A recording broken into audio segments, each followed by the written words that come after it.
let's go with basketball. Let's go to OU had a piss poor showing in the return trip to Bedlam in Stillwater.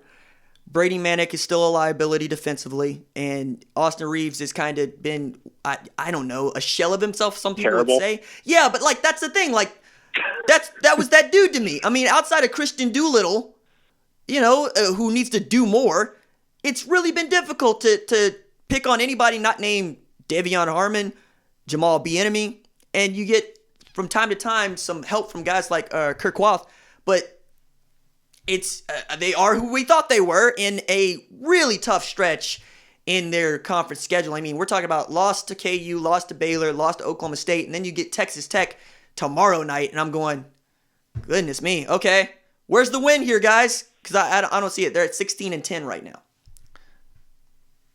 Yeah, and it doesn't get much easier either. As you mentioned, Texas Tech, but then they got to go to an angry West Virginia squad that probably isn't too happy after what they did to them last time around. You got Texas and TCU to close. TCU just beat West Virginia. So I'm telling you, man, this has just been a tough thing to see. And I don't expect it getting any better, but I think we kind of have to have that discussion now of this team's probably out of the tournament. I mean, I would say so. I just don't know that you can look at this team and tell yourself, let alone convince yourself efficiently, that they deserve a bid, especially when there are a lot of other squads out there that are playing some decent ball.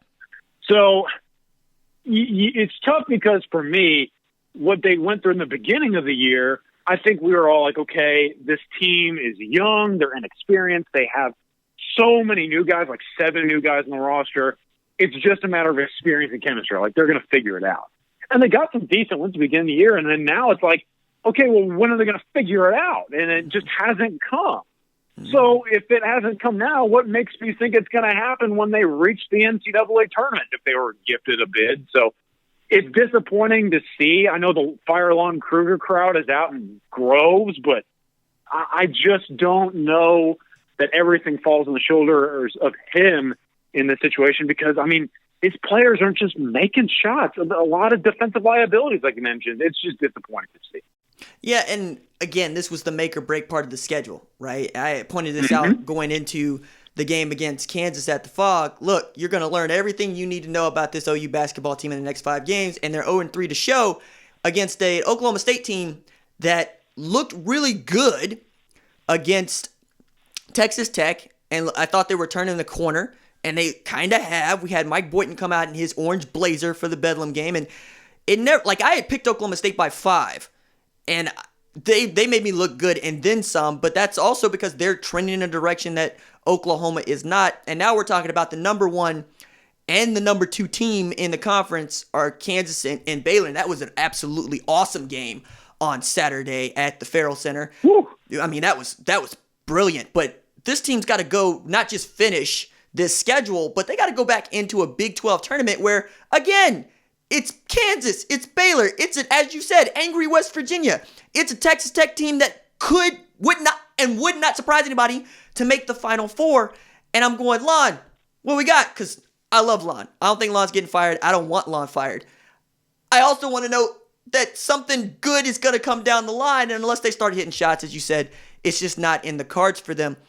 But another year, I think it gets better. I think with Bijan Cortez coming in, they'll get a little bit better at the guard position. They'll get deeper if nothing else. But it's about bigs. And if you want to have a criticism of Lon, it's that he has not been able to recruit and develop a blue chip big man.